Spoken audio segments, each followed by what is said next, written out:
At the far edge of the neighborhood, where the asphalt road gave way to a narrow strip of cracked concrete and dry weeds, stood a bridge most people never crossed. It was small, barely wide enough for a single car, but its rusted steel frame curved gracefully over the shallow ravine, a quiet remnant of another era.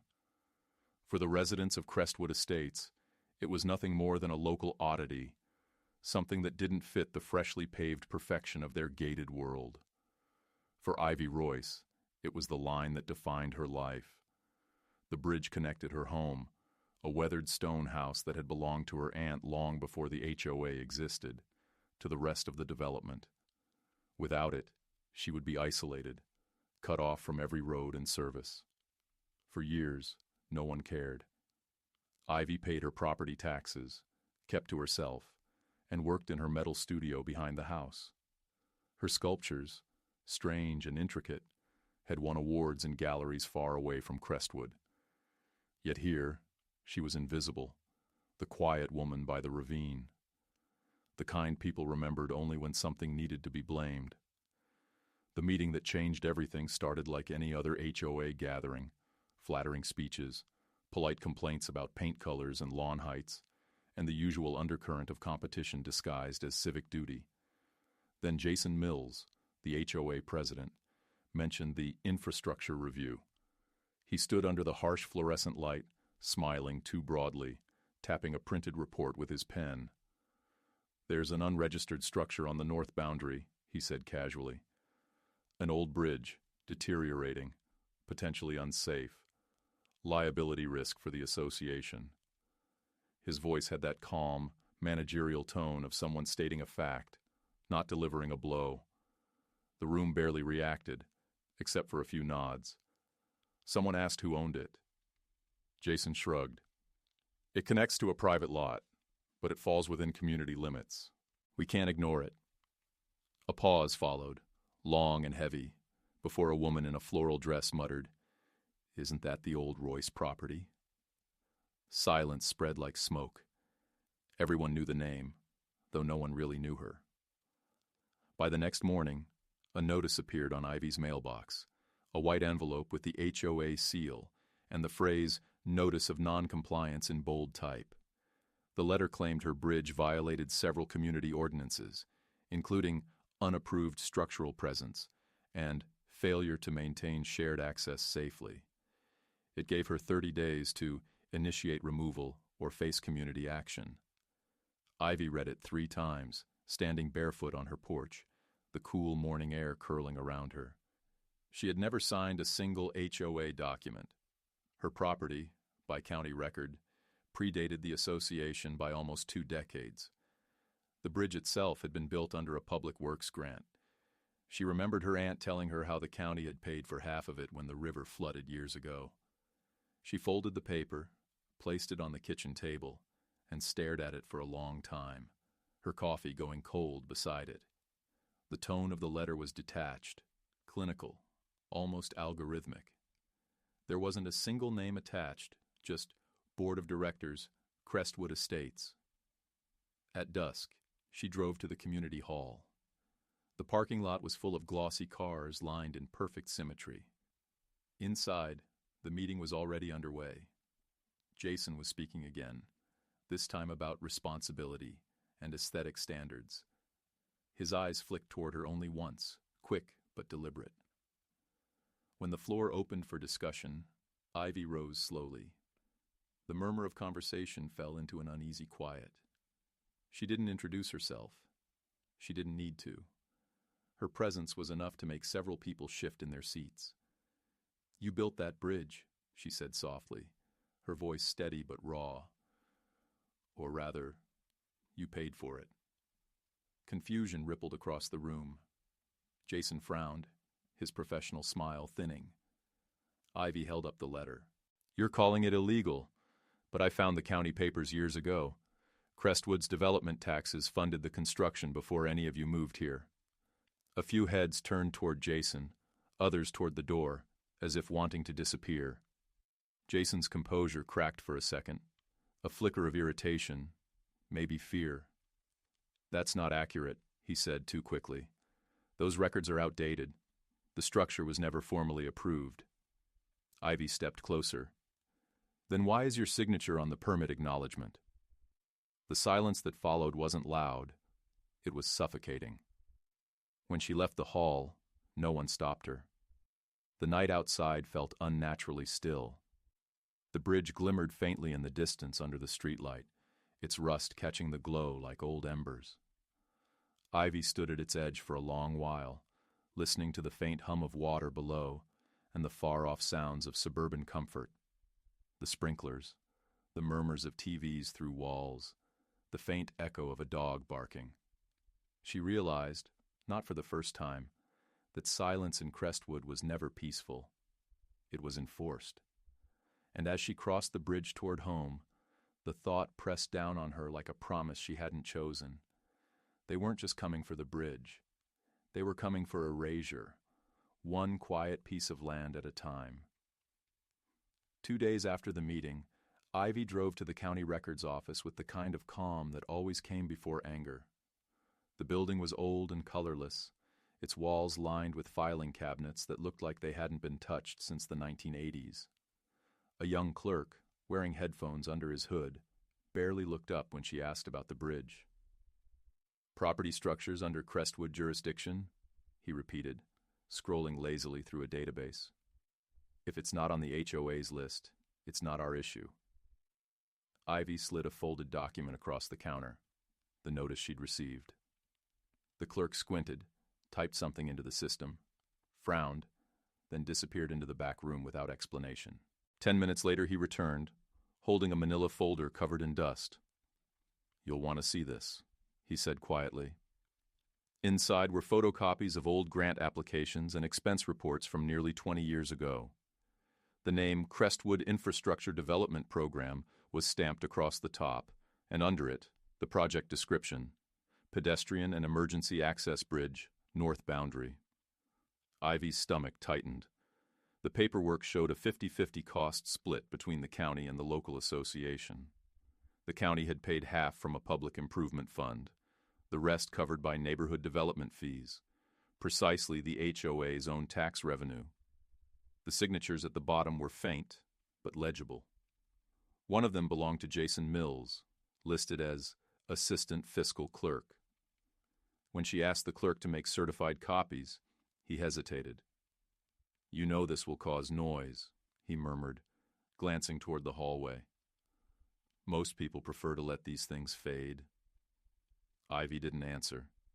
She just watched as the copier's light passed over each page, the sound echoing in the empty office like a heartbeat. With the papers in hand, she drove straight home, her mind spinning not with victory, but with disbelief. The HOA hadn't just made a bureaucratic error. They had buried the bridge's history under layers of regulation and silence. What unsettled her more was how calculated it seemed. Every phrase in the letter she received now read differently, as if it had been written with full knowledge of the lie. That evening, she laid the copies across her kitchen table, aligning each page with the precision of an archivist. The ink smelled faintly of dust and toner. On one form, she noticed a handwritten note in the margin. Approved for district connection. Pending future jurisdiction. The handwriting didn't match any signature, but the implication was clear. The bridge had been designed to serve as a secondary access route, a backup path if the main road flooded. It wasn't private. It was strategic. The HOA wasn't removing a liability. They were erasing a record of collective responsibility. She realized then that the issue wasn't about a bridge at all. It was about territory, about who had the right to define what belonged to whom. At sunset, a knock echoed through her house. It wasn't the sharp, polite rhythm of a delivery. It was slow and deliberate, like someone marking time. Ivy opened the door to find 2 men standing on the porch. Both wore navy polos with a white Crestwood logo stitched above the chest pocket. They didn't introduce themselves. They didn't need to. One of them handed her a new envelope. "Supplemental notice," he said, voice flat. The second man added, "Construction review starts Monday. Please ensure access is available." Then they left, walking in sync down the gravel path without looking back. Ivy tore open the envelope. The letter inside was shorter, more direct. The Crestwood Board has determined that the structure known as Royce Bridge presents immediate safety risks. Demolition is authorized and scheduled under emergency maintenance protocol. The document was stamped, not signed. She stared at it until the words blurred. She drove to the bridge, headlights cutting through the deepening dusk. The air was heavy with the scent of iron and rain. On the far side, a new sign had been planted in the dirt. Future Access Road Development, Environmental Review Pending. The logo at the bottom wasn't HOA. It belonged to a private developer. Ivy stood in silence, the letter crumpled in her hand, feeling something shift inside her. Something sharper than fear, colder than rage. This wasn't a misunderstanding. It was a transaction, disguised as civic concern. They wanted her land, or rather they needed what was beneath it, the only route that could legally connect the expansion zone to the main highway. Her property, once isolated and unimportant, had suddenly become the missing piece of a lucrative puzzle. That night, she called the number listed at the bottom of the demolition notice. After several minutes of automated prompts, a human voice finally answered. It was calm, female, practiced. Crestwood Administrative Liaison. How may I assist you? Ivy spoke slowly, carefully, her words steady. I need to speak with someone about a demolition order that's not authorized by the county. The voice paused. Ma'am, all Crestwood infrastructure operations fall under our association's jurisdiction. May I have the structure code? Ivy read it out. The silence that followed stretched uncomfortably long. Yes, the woman said finally. That project has been reviewed. The decision is final. Ivy pressed. Who approved it? Another pause. The board. Which board? Ivy asked. The line crackled faintly. Ms. Royce, the woman said, her tone tightening. The board doesn't discuss internal authorizations with residents. If you wish to contest it, you may submit a request form through our digital portal. The call ended before Ivy could respond. She didn't sleep that night. Instead, she sat on her porch, watching the faint light flicker across the bridge, the sound of frogs and distant traffic blending into a low, restless hum. At some point after midnight, she saw headlights in the distance, 2, then 4, moving slowly along the ridge road. They stopped near the bridge for several minutes, beams sweeping across the structure, before turning away. No one in Crestwood ever came out that late. It wasn't curiosity.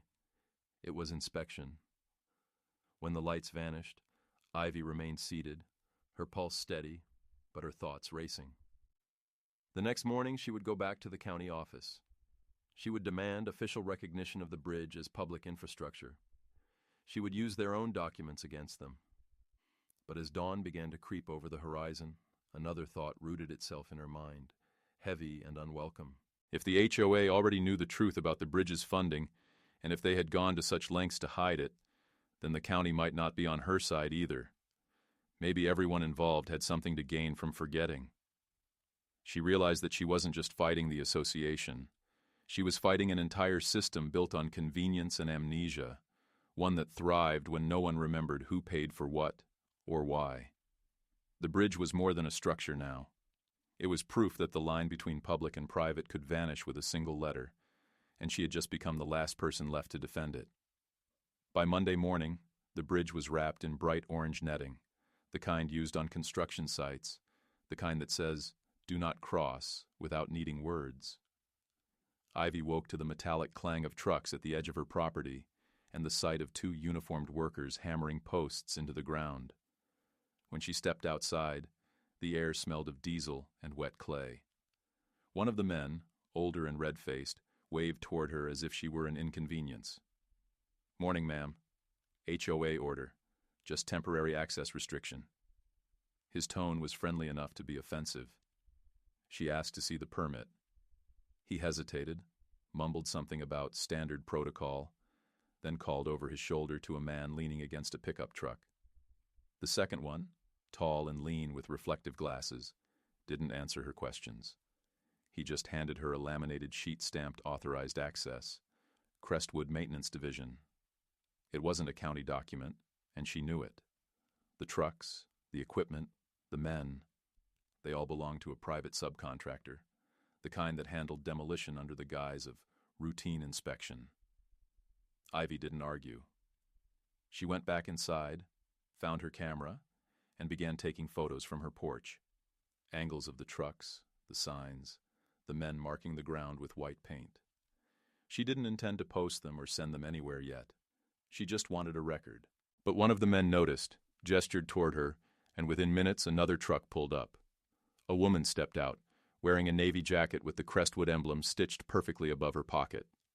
Her hair was tied too neatly for field work. She introduced herself as Community Operations Coordinator, though her badge bore no name.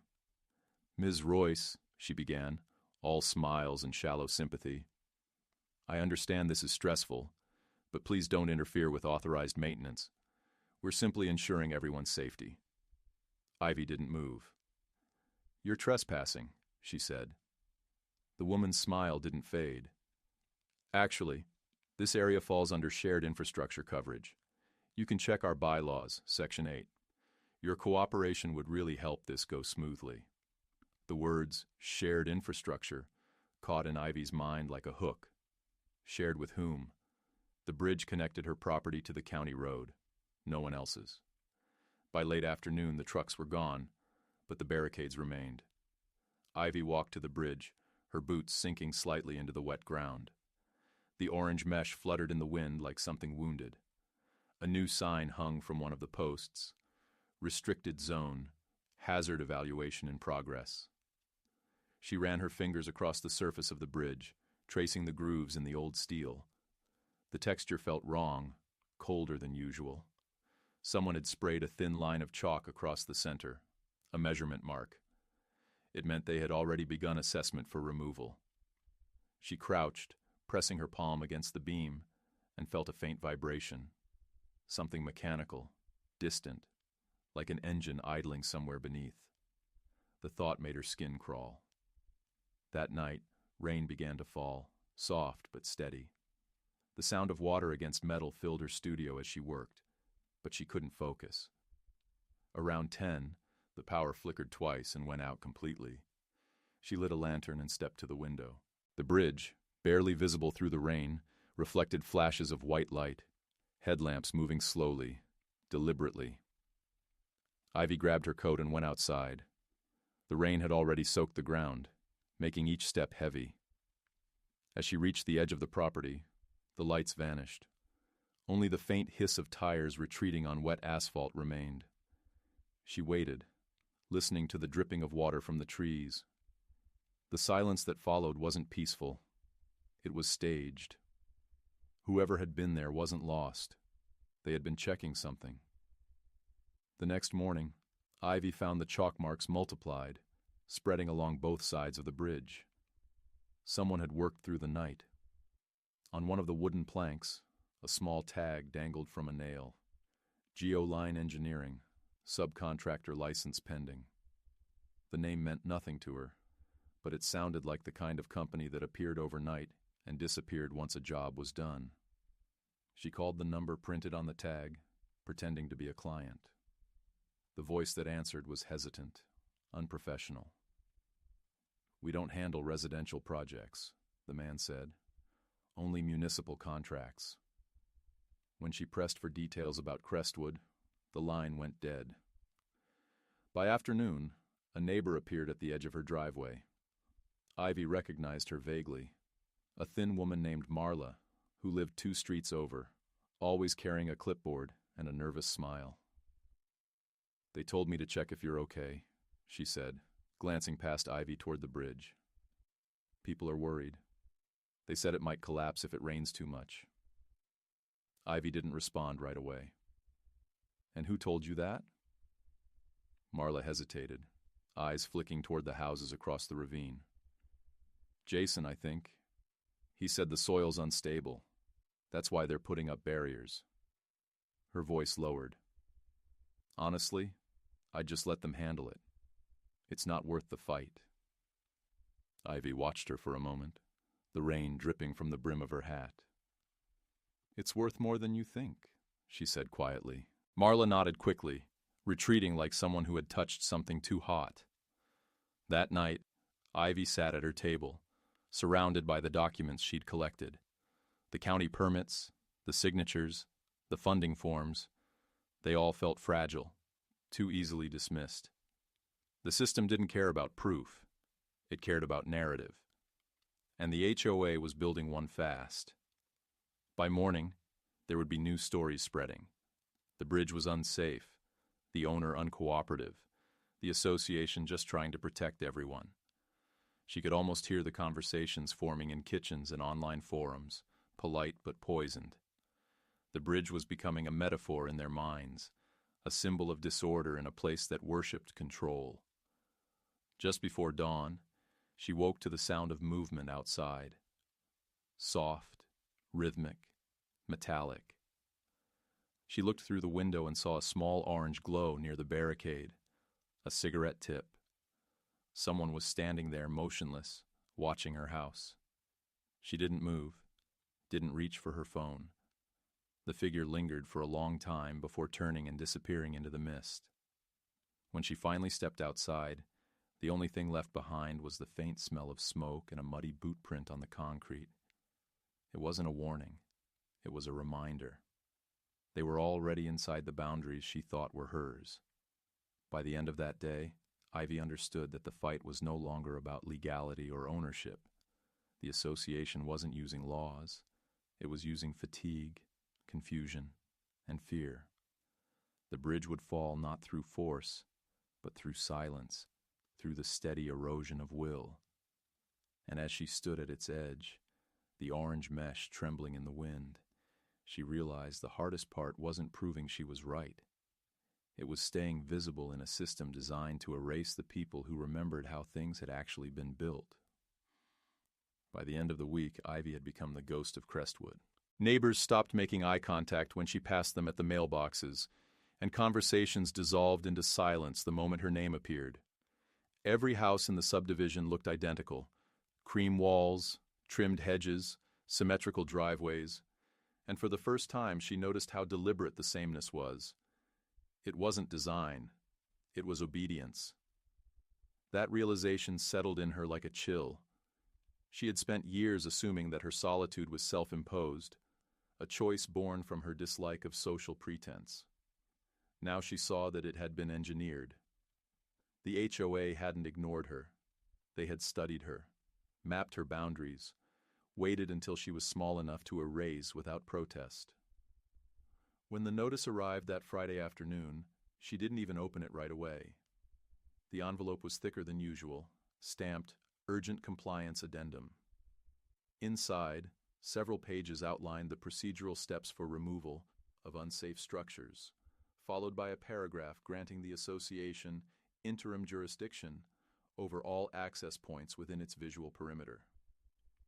Ivy reread that line several times. Visual perimeter. It was the kind of phrase that could mean anything. Exactly the kind of language that gave power its camouflage. That night, she drove to the county office again, the roads slick from rain. The clerk she'd spoken to earlier was gone, replaced by an older woman with silver hair and an expression that suggested she'd seen too much bureaucracy to be impressed by it. When Ivy asked about the bridge's funding, the woman nodded slowly, typing into an ancient computer. "There's record of a joint allocation," she said, scrolling through digital archives. "County fund, HOA contribution, completed 19 years ago. But," she hesitated, squinting at the screen. "The file was reclassified 5 years back, transferred under community oversight." "By whom?" Ivy asked. The woman frowned. "It doesn't say." "Just a note. Administrative adjustment, approved by Fiscal Review Committee." Ivy's pulse quickened. "Can I see the approval form?" The woman leaned closer to the monitor, then sighed. "It's restricted access now. You'd need authorization from the association itself." Ivy almost laughed. The same people trying to demolish it? The woman gave a small, weary shrug. That's how it usually works, dear. They decide what's theirs to destroy. On her way out, Ivy stopped at a bulletin board near the lobby. Among the announcements for lost pets and bake sales, a printed notice caught her eye. Public hearing, Land Use Amendment, District 4B. The date matched next week, the location a conference center downtown. She memorized the reference code and drove straight to the address printed at the bottom, Windcrest Development Group. Their logo was the same as the one on the sign near her bridge. The connection was no longer speculation. The HOA was facilitating a land deal, and her property was the keystone. She parked outside the office complex for a while, watching the glass doors reflect the city lights. People in suits passed in and out, carrying rolled blueprints and thick folders. It looked like any corporate office, clean, efficient, anonymous. Yet in her gut, she felt the same quiet menace she'd sensed at the HOA meetings, the kind that didn't shout, only smiled while rearranging boundaries. The next morning, she received a call from an unknown number.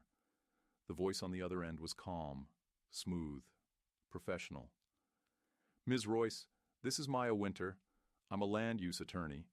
Someone at the county suggested I contact you regarding a potential zoning dispute.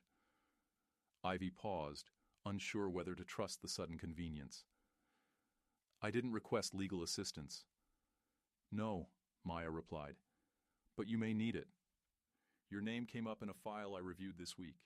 It involves Crestwood Estates and a development variance tied to a northbound access corridor. If I'm not mistaken, that corridor runs directly through your property. The silence that followed was heavy. Ivy exhaled slowly. They call it a bridge, she said. Maya's tone changed slightly, sharpened by interest. Then we should talk. They met that evening at a diner on the edge of town. Maya was younger than Ivy expected, her voice calm, but her eyes alert. As they went through the documents, she listened more than she spoke, occasionally jotting notes on a legal pad. This funding split, she said finally, pointing to the county forms, means the bridge isn't private property. It's what we call a shared asset under public easement. That gives you maintenance rights, but not ownership in the traditional sense. What the HOA is doing is reinterpreting jurisdiction. They're pretending shared means theirs. Ivy leaned back, exhausted but faintly relieved. So I can prove they're wrong? Maya hesitated. You can prove they're dishonest, but legally you'll be standing against both the HOA and the county. She flipped another page. And that's not a fair fight. When Ivy asked her why she wanted to help, Maya smiled without humor. Because I've seen what happens when people don't. There was something in her tone that suggested experience, not ideology. They'll make you the villain of your own story, she continued. They'll call you unstable, uncooperative, maybe even dangerous. That's how they sanitize resistance. It's not personal. It's procedural. Ivy looked down at the papers between them. And what do I do? Maya's answer was simple. Document everything. Not just letters, reactions, calls, faces, the times they appear near your property. You're not fighting the bridge. You're fighting the narrative of neglect they're building around it. That night, Ivy returned home with a strange blend of clarity and dread. The bridge gleamed under the moonlight, the orange netting now torn in places by the wind. She walked across it slowly, feeling the give of the boards under her weight. For years, she had thought of this structure as a link between her world and theirs. Now it felt like a trap, something they could cut off at any moment. Halfway across, she noticed new stakes planted along the embankment, each with a tiny red flag. She crouched, pulling one from the soil. The plastic was marked with coordinates and the initials WDG, Winecrest Development Group. They had already surveyed the area, likely while she was gone. She could almost imagine them walking across her property, taking measurements in silence, confident she wouldn't stop them. The next morning, Maya called with news. I traced the Fiscal Review Committee listed in your reclassification file, she said. It no longer exists. It was dissolved 6 years ago, replaced by a community oversight board that's legally under Crestwood's administration. In short, they reviewed and approved their own takeover. Ivy laughed bitterly. So the county let them rewrite the rules. Worse, Maya said. The county encouraged it. Less paperwork, less liability. Everyone wins, except you. Ivy looked out the window at the bridge. 2 survey markers now leaned slightly, as if mocking her. A sense of inevitability crept into her chest. If they've already decided, what's left for me to do? She asked quietly. Maya's voice softened. Expose them. Not legally, publicly, but not yet. You need proof they know what they're doing is illegal. Find correspondence, internal memos, anything that ties Jason Mills or the board to the development contract. They'll have tried to hide it, but arrogance leaves fingerprints. That evening, Ivy searched through her aunt's old filing cabinet, the one that had sat untouched for years in the back of the studio. Among tax receipts and maintenance records, she found a stack of yellowed papers labeled Crestwood Civic Expansion, correspondence. Inside were letters between her aunt and the early HOA committee, conversations about road extensions, drainage issues, and public works partnerships. One line, dated 20 years ago, stood out. Mr. Mills assured us the bridge will remain under county maintenance for liability reasons. No HOA involvement. The handwriting was unmistakable. Jason Mills had known from the start that the association had no legal claim. When she called Maya later, her voice trembled slightly, not from fear, but from the realization of what she held. I have proof, she said, and it's signed by him. Maya's tone sharpened immediately. Then don't let it out of your sight. Not copies, not scans. Keep it somewhere they can't reach. Outside, the sky broke into a storm. Wind rattled the windows, and the rain hit the roof in waves. Ivy stood at the window watching the bridge vanish into the darkness, the orange mesh whipping violently against the rails. Lightning illuminated the ravine for a brief second, and in that flash she saw what looked like a parked vehicle at the far end. No headlights, no movement, just a silhouette waiting in the rain. When the light faded, it was gone. But she knew what it meant. They weren't trying to intimidate her anymore. They were watching, measuring how much longer she'd resist before they moved in.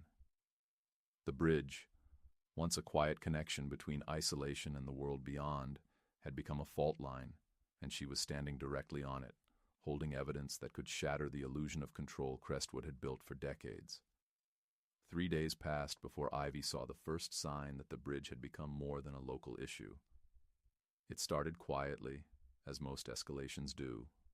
Small, almost imperceptible shifts in tone, the sudden politeness in the HOA's emails, the hollow courtesy of strangers who used to ignore her. Then the machinery began to move. On a gray Tuesday morning, a notice was taped to her front gate, printed on heavy paper and sealed in plastic against the rain. Community Order of Immediate Safety Enforcement. It stated that the Crestwood Board had obtained emergency authorization to restrict passage to her property until a comprehensive structural integrity assessment could be completed. The words were chosen carefully, but the meaning was simple. They were cutting her off. Her driveway, her road, even the strip of land before the bridge were now declared under temporary community management. Ivy stared at the letter until the edges of the paper softened under her fingers. It didn't matter that she had the legal proof. They had taken the first physical step toward erasing her ownership. By afternoon, she could hear the sound of drilling. 2 men in reflective vests had arrived in a white truck with no company markings. They planted metal stakes along the ditch, driving them deep into the mud with mechanical rhythm. Ivy approached, holding her phone as if documenting something official, though she knew it would make no difference. "You have permission for this work?" she asked. One of them, younger and polite in a way that made him seem almost rehearsed, nodded. "Yes, ma'am. HOA contract." "Show me the permit," she said. The man looked at his partner, then shrugged. "We don't carry those. We just do what's assigned." His tone was detached, bureaucratic, a voice trained to absorb hostility without reaction. When she stepped closer, he took a small step back, not afraid, just cautious, like someone who knew he wasn't supposed to touch the subject he was guarding. Ivy could see that the stakes were linked by thin steel wires, disappearing under the soil. They weren't marking ground. They were grounding something. "What are those for?" she asked. "Environmental sensors," he said too quickly. "We're checking water stability." But the bridge wasn't near any natural stream, and she knew enough about construction to recognize electrical wiring when she saw it. The next morning, a low fence appeared at the start of her driveway, assembled overnight from black mesh and plastic posts. It wasn't high enough to block entry, but tall enough to make a statement. "You don't belong past this point." A laminated warning sign fluttered in the wind. "Restricted area. Hazard assessment pending." Below it, in smaller print, tampering may result in penalties under Section 12.4. Ivy almost laughed. They had invented a law out of thin air, and now it stood between her and her own land. Later that day, she received a message from Maya.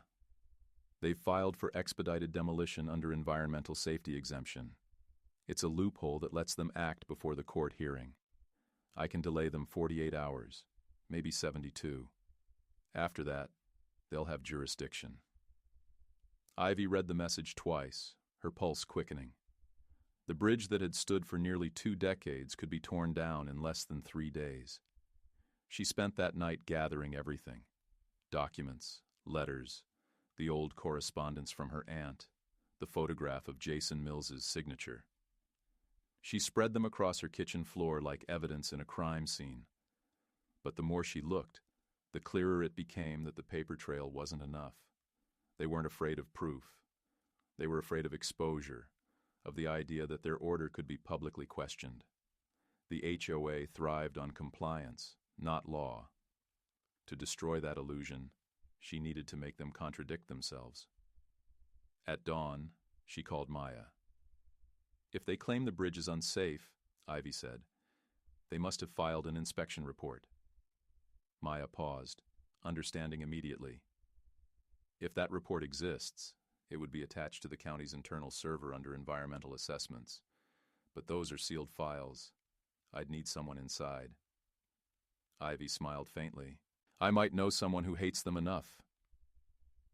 She found him that afternoon, sitting behind the counter of a small repair shop near the outskirts of town. His name was David Thomas, the retired HOA treasurer who had quietly resigned 5 years earlier after a difference of opinion. He recognized her the moment she walked in. "You're Royce," he said without warmth. "You're the reason they're having those late-night meetings again." Ivy placed a folder on the counter. "You signed some of these," she said. "You knew the bridge was public." He exhaled slowly, rubbing his temples. "I knew," he said finally. "We all did.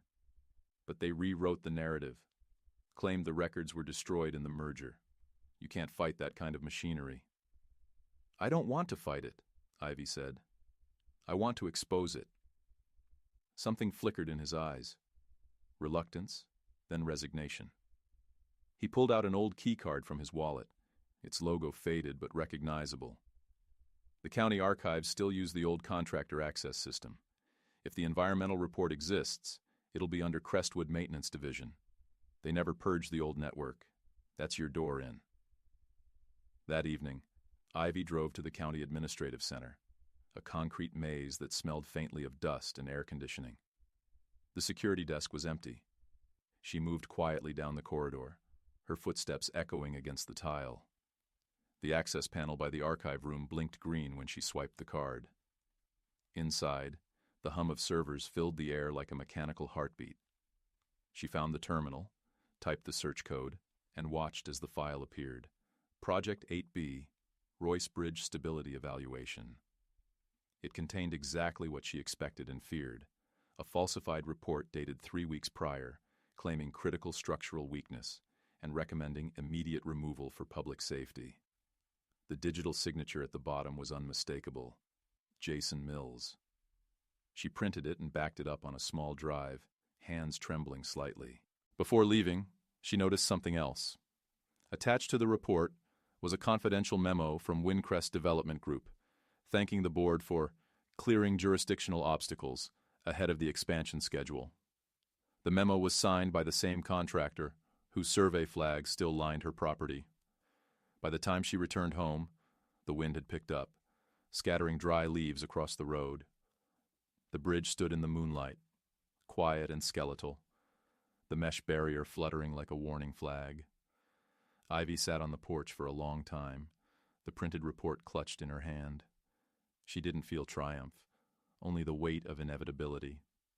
They had given her exactly what she needed, but using it would mean breaking their silence in a way that could never be undone. When she finally turned off the porch light, the reflection of headlights flickered once on the distant ridge, just long enough to remind her that Crestwood was still watching, patient and methodical. The demolition was coming, but so was the reckoning. And this time, they wouldn't be able to hide behind paperwork or fences. The bridge had become a boundary between truth and fabrication, and she intended to make them cross it. The demolition was scheduled for Thursday morning. The notice came by certified mail, stamped with the Crestwood seal and the county's watermark, as if legitimacy could be printed into existence. Ivy sat at the table staring at the date, the hour, the neat precision of it. 8 a.m. They even chose the time of silence, when most of the neighborhood would still be half asleep, curtains drawn, coffee brewing, no one watching what was being erased. She had spent the night preparing, not packing to leave, but organizing everything she had into a single narrative. The falsified inspection, the development memo, the signatures. Each page was a weapon, but not one that could stop the machines waiting to cross her bridge. They didn't care about paper anymore. They cared about the spectacle of her surrender. At dawn, she stood by the window as the first truck arrived, its orange lights cutting through the fog. 2 men stepped out, both wearing reflective vests and expressionless faces, the kind of workers who followed orders without ever asking who signed them. Behind them came another vehicle, and then another, flatbeds carrying heavy equipment, hydraulic arms folded like sleeping insects. The sound of metal chains rattling in the quiet morning made her skin tighten. She could see Jason Mills standing near the barricade, clipboard in hand, the same practiced smile from every HOA meeting now drawn into something colder. He didn't look at her house directly. He didn't have to. His presence was a declaration.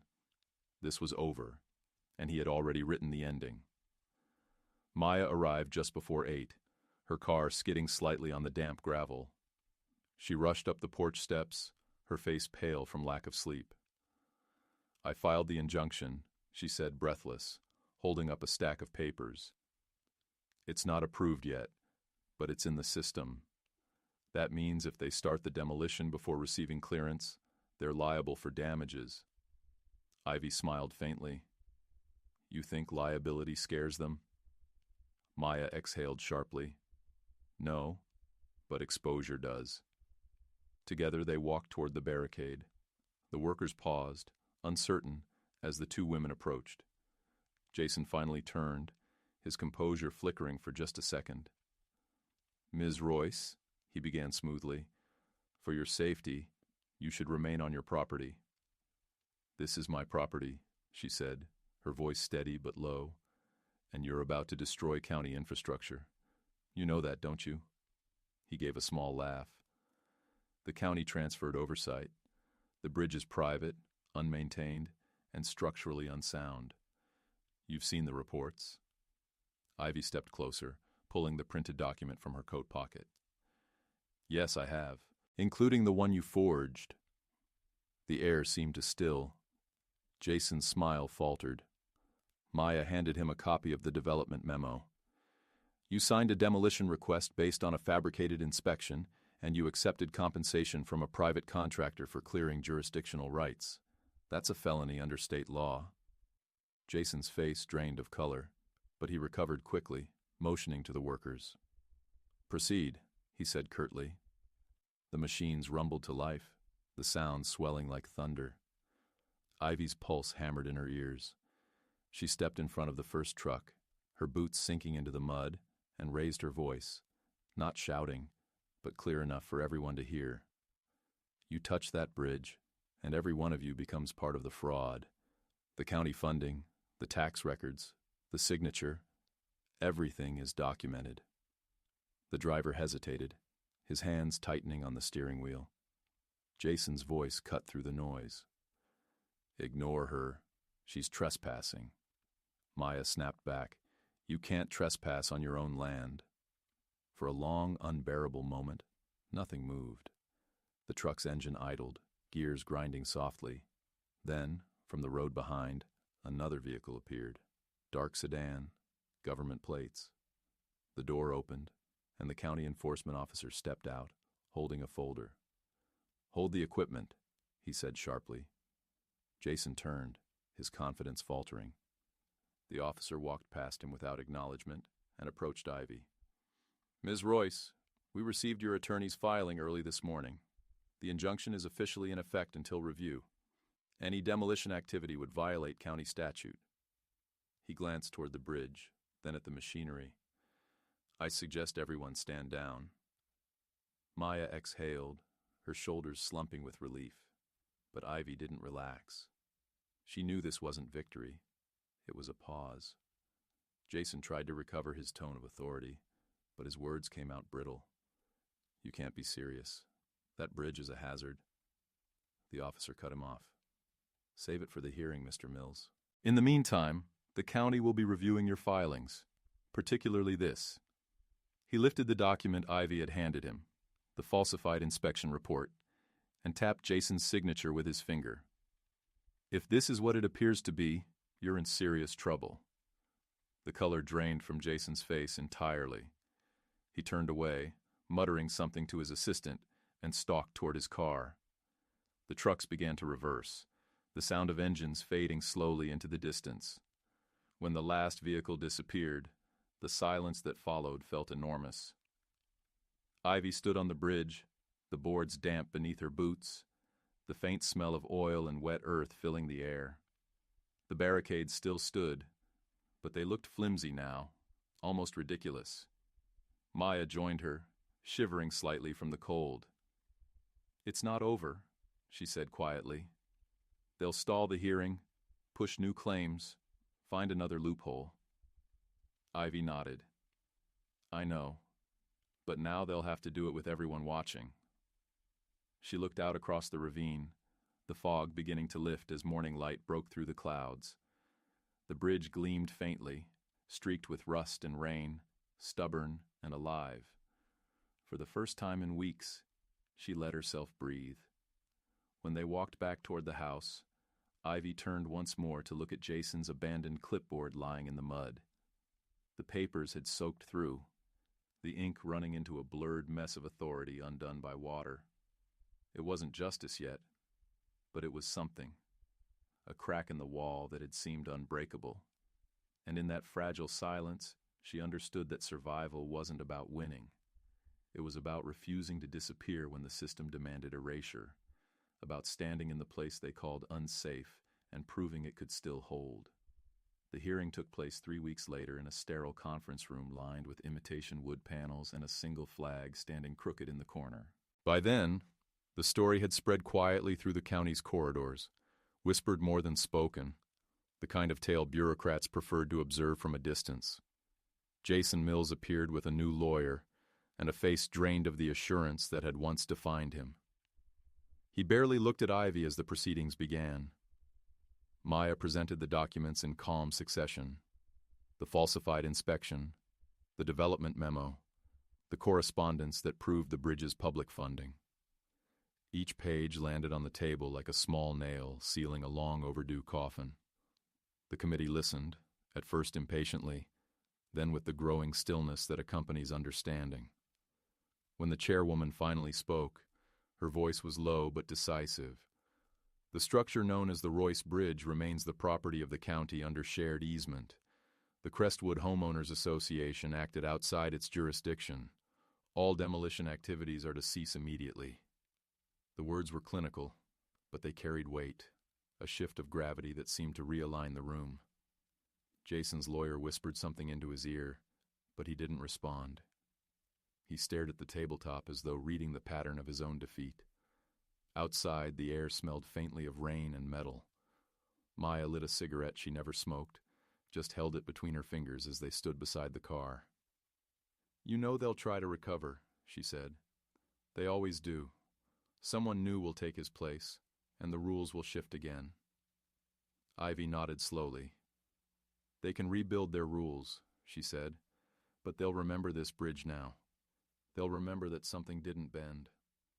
It wasn't triumph she felt, more like a quiet exhaustion, a settling of dust after years of still air. When she returned to Crestwood, the barricades were gone. No trucks, no signs, no strangers watching from the ridge. The bridge stood as it always had, indifferent to ownership or authority. The metal caught the light of the setting sun, and for a moment, it looked almost new. In the weeks that followed, Ivy said little. She didn't attend community meetings or respond to the polite letters of appreciation sent by the new HOA board. She repaired the bridge railing herself, painting over the scars of the attempted demolition. On the last plank, she welded a small steel plate engraved with 7 words, "Built to remain, not to be approved." It wasn't rebellion, it was remembrance. Sometimes at dusk, she would see neighbors walking the path again, crossing the bridge without speaking, as if rediscovering a forgotten part of their own landscape. They never thanked her, and she never expected them to. The silence between them felt cleaner now, emptied of fear. One evening, as fog drifted low over the ravine, Ivy stood at the center of the bridge, listening to the faint murmur of water below. The world had not changed. Power still moved in circles, and justice was still temporary. Yet for the first time in years, the quiet didn't feel imposed. It was hers. The bridge, steady beneath her feet, no longer felt like a boundary. It felt like an anchor, proof that something once threatened could endure without needing permission to exist.